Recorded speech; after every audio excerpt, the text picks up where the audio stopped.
اللہ الرحمن الرحیم رب اشرح لی صدری ویسر لی امری واحلل عقدۃ من لسانی یفقہوا قولی اللہم صلی علی سیدنا و مولانا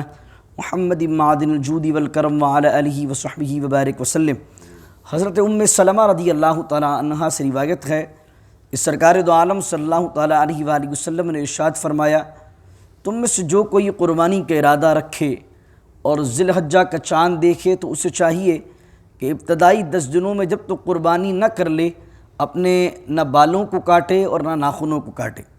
حدیث طیبہ کے اندر یہ جو بات ملتی ہے، یہ امر جو ہے، یہ حکم جو ہے، یہ استحبابی ہے۔ اگر کیے کریں تو بہت اچھا ہے، نہ کریں تو وجوب میں سے نہیں ہے۔ اور یہ اس شخص کے لیے ہے کہ جو بندہ ایسا ہو کہ جس کے 30 دن سے ویسے ہی اوپر ہو چکے ہیں ذی القعدہ کے، اور اس نے نہ منہ زیر ناف کاٹے ہیں نہ ناخن کاٹے ہیں، اب وہ 10 دن اور انتظار کرے گا تو 40 دن سے اوپر ہو جائیں گے، تو اس شخص پر یہ عمل کرنا ضروری نہیں ہے، بلکہ اس پر یہ واجب ہے کہ وہ اس چیز پر عمل نہ کرے اور بالوں کو کاٹے اور ناخنوں کو کاٹے۔ یہ اس کے لیے ہے کہ جس کے ہفتے 2 ہفتے کے اندر اس کی عادت ہے کاٹنے کی، اور اب جب وہ ذی الحجہ کا مہینہ پائے اور قربانی کرنے کا ارادہ رکھے، تو اس صورت کے اندر نبی کریم علیہ السلام کا فرمان ہے کہ وہ بندہ نہ ناخنوں کو کاٹے اور نہ بالوں کو کاٹے۔ علامہ ابن عابدین شامی رحمۃ اللہ القوی لکھتے ہیں، فرماتے ہیں کہ یہ کس لیے حکم فرمایا گیا، تو اس کی وجہ بیان کرتے ہیں۔ کہتے ہیں کہ ان ایام کے اندر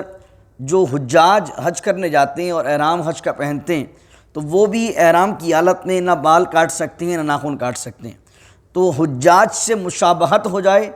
جس طریقے سے حجاج پر یہ چیزیں لازم ہیں، اس طریقے سے ان سے مماثلت اور ان سے مشابہت کی فضیلت دینے کی وجہ سے یہ بات فرمائی گئی ہے۔ اور کچھ فقہا نے اس طرف بھی گئے کہ وہ غریب آدمی کہ جو قربانی کا ارادہ تو نہیں رکھتا، اتنی استطاعت نہیں ہے کہ قربانی کرے گا، لیکن اگر وہ قربانی کرنے والوں کی مشابہت کے اندر ان 10 دنوں کے اندر اگر ناخنوں کو نہ کاٹے، بالوں کو نہ کاٹے، تو اللہ رب العزت کی رحمت سے امید ہے کہ اللہ رب العزت اسے بھی قربانی کرنے والوں کو ثواب عطا فرمائے۔ تو ذی الحجہ کا بھی مہینہ آنے والا ہے، تو یقیناً اس حدیث پاک کے اندر ایک مستحب عمل جو بتایا گیا برکت والا، جو مشابہ بالحجاج ہے، اس پر عمل کرنے کی کوشش کیجیے۔ دعا کریے اللہ کریم سے کہ اللہ کریم آئندہ سال ہمیں ذی الحجہ کا چاند حرم کی سرزمین پر، مکے کی سرزمین پر دیکھنا نصیب فرمائے۔